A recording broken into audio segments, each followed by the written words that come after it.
بسم الله الرحمن الرحيم. الحمد لله والصلاة والسلام على رسول الله وعلى آله وصحبه ومن والاه، وبعد. يقولون في الأمثال والحكم: الذي يبني بيته على الصخور لا يعبأ بالعواصف.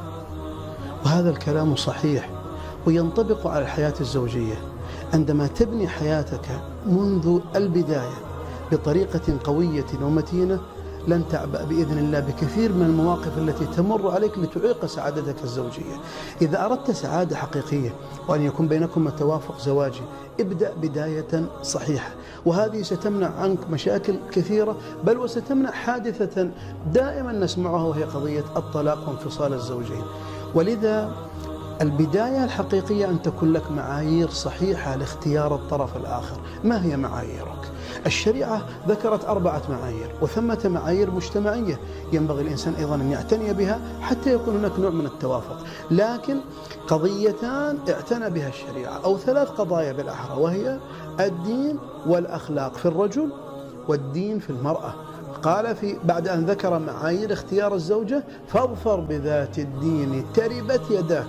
ولما ذكر الزوج قال: فإذا أتاكم من ترضون دينه وخلقه فزوجوه، إلا تفعلوا تكن فتنة في الأرض وفساد عريض.